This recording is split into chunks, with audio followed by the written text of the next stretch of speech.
تو دوستوں میں دکھاتا ہوں آپ کو کتنے غیر مسلم اسلام سے متاثر ہیں اور وہ کتنے شوق سے سنتے ہیں دوستوں. یہ دیکھو میں بھی دکھاتا ہوں آپ کو ریئیکشن کی ویڈیو. یہ دیکھیں بھائی صاحب.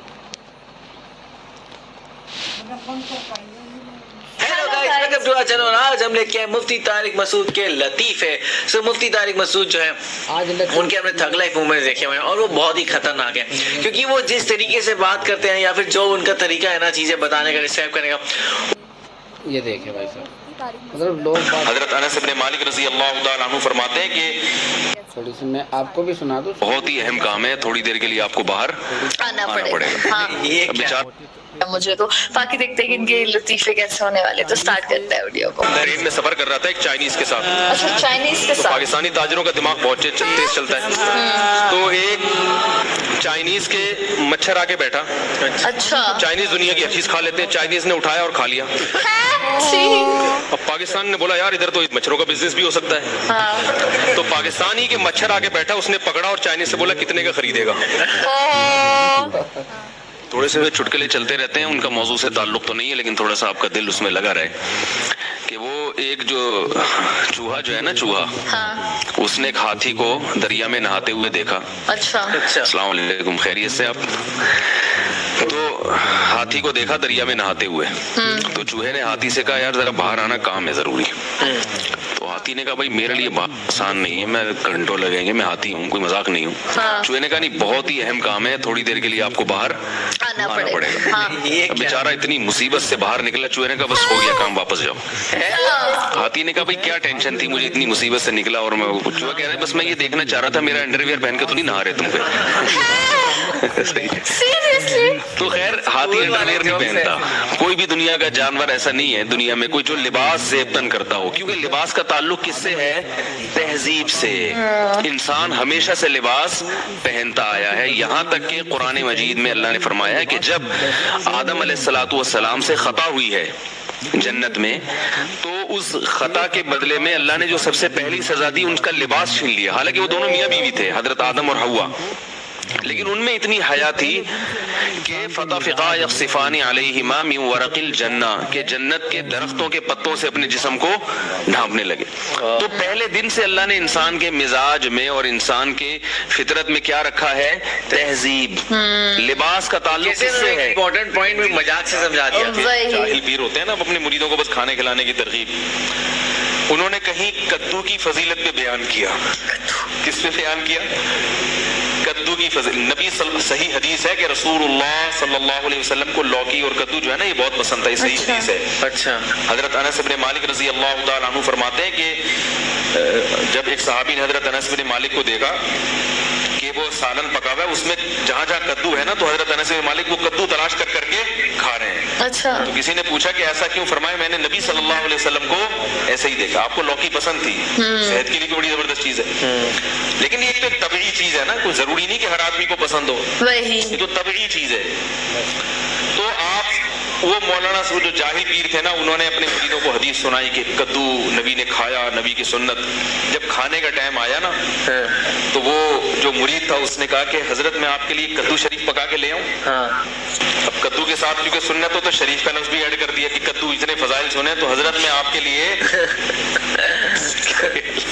کدو شریف پکا کے لے آؤں.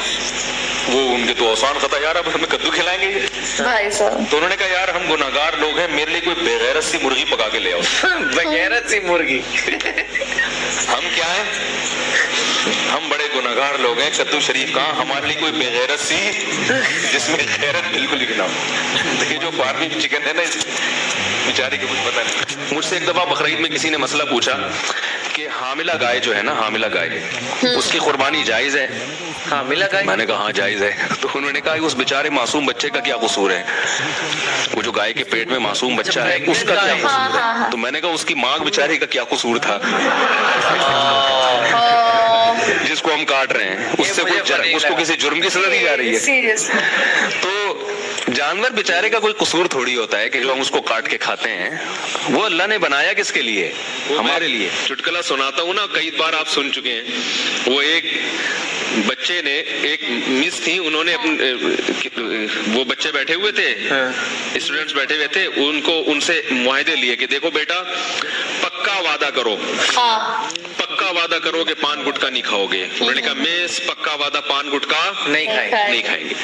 بیٹا پکا وعدہ کرو چوری نہیں کریں گے. مس کبھی بھی چوری نہیں کریں گے. ہر چیز پہ وعدہ کر رہے تھے, سارے معاہدے کروا لیے, ملک کی خدمت کریں گے, یہ کریں گے, وہ کریں گے, ایمانداری سے جہاں بھی جائیں گے ایماندار. آخر میں کہا کہ بچوں پکا وعدہ کرو لڑکیوں کا پیچھا نہیں کریں گے. بچوں نے کہا پکا وعدہ لڑکیوں کا پیچھا نہیں کریں گے. اب بچوں جو ہے نا اندر وعدہ تو کر لیا. اب مس نے کہا اچھا پکا وعدہ کرو ملک پر جب جان دینے کی باری آئی تو جان دیں گے.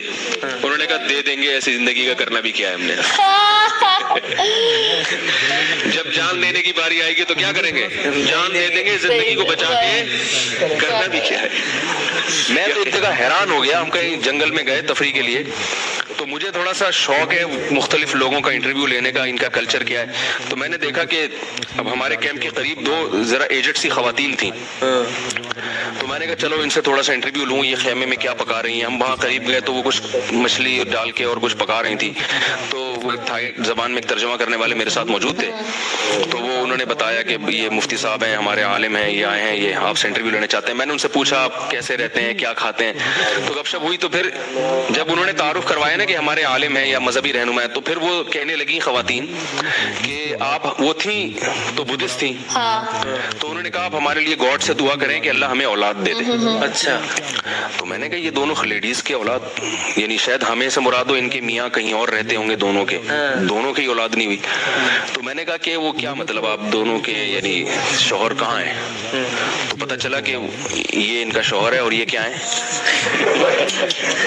تو مجھے تو میں نے ان کو ویسے وہ سمجھتے بھی نہیں تھے, میں نے تھوڑا مزاق کیا, میں نے کہا اسی وجہ سے تو اولاد ہو نہیں رہی.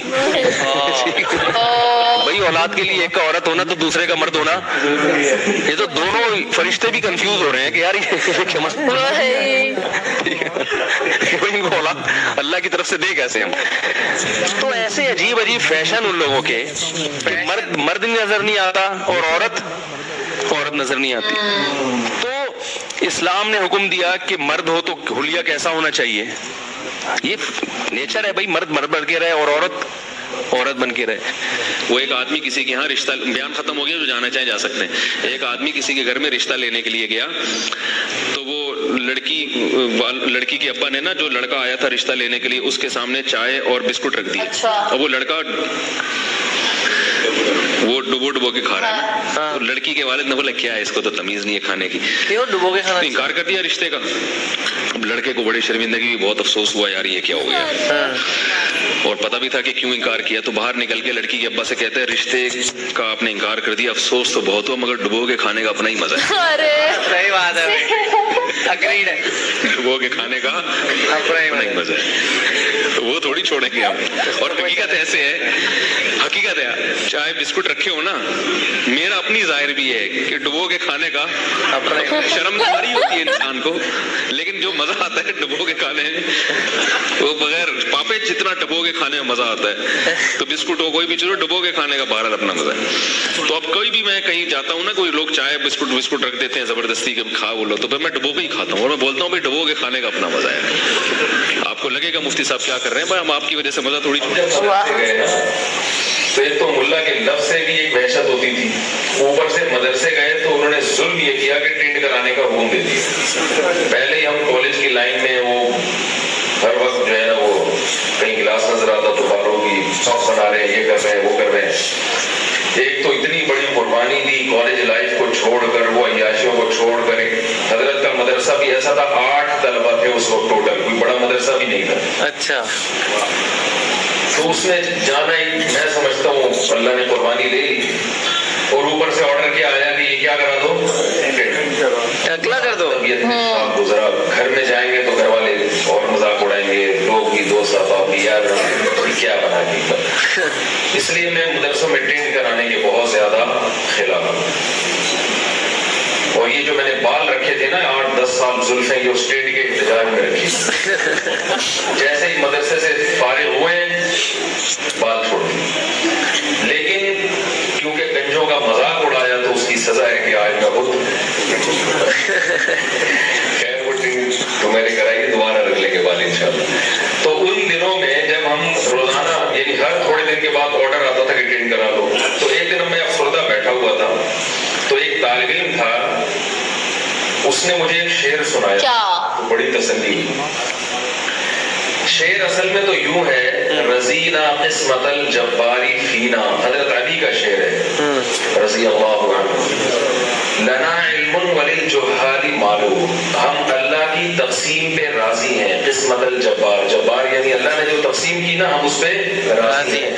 لنا علم کہ اللہ نے ہمیں علم دیا، وللجہال مال، اور جو پڑھے لکھے نہیں ہیں ان کو اللہ نے دولت دے دی، یعنی ان کو دولت دے دی اور ہمیں کیا دے دیا؟ علم۔ آگے اس کی وجہ کہ ہم کیوں اللہ کی اس تقسیم پہ راضی ہیں؟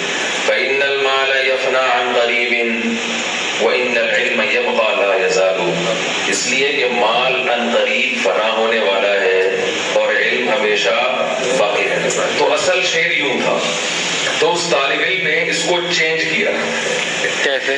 جب بار بار اس طرح پھر رہا تھا نا، سر پہ ٹینڈ ہو رہی تھی، تو تسلی کے لیے بھی شاعری کہی جاتی ہے نا، اپنا غم ہلکا ہو جائے، تو اس نے کہا کہ یہ شعر یوں ہونا چاہیے، رضینا قسمت الجباری فینا لنا ٹنڈ وللجہال معلوم، کہ ہم اللہ کی اس تقسیم پہ راضی ہیں کہ ہماری ٹنڈ اور جاہلوں کے سر پہ بھاگ۔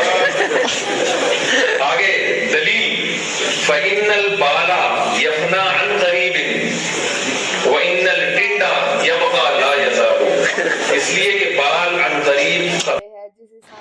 ہلو گائز، السلام علیکم ورحمۃ اللہ وبرکاتہ، امید ہے خیریت سے ہوں گے۔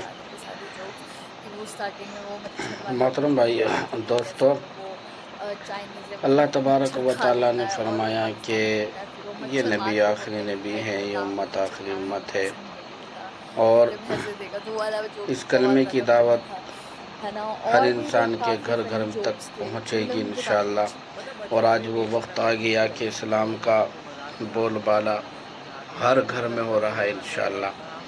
اور جیسے میڈیا کا دور چل رہا ہے، تو اللہ تبارک و تعالیٰ نے اس کے ذریعے کوئی گھر ایسا نہیں ہے جہاں اسلام کی بات نہ پہنچی ہو، اور انشاءاللہ اس کا اثر بھی دکھ رہا ہے۔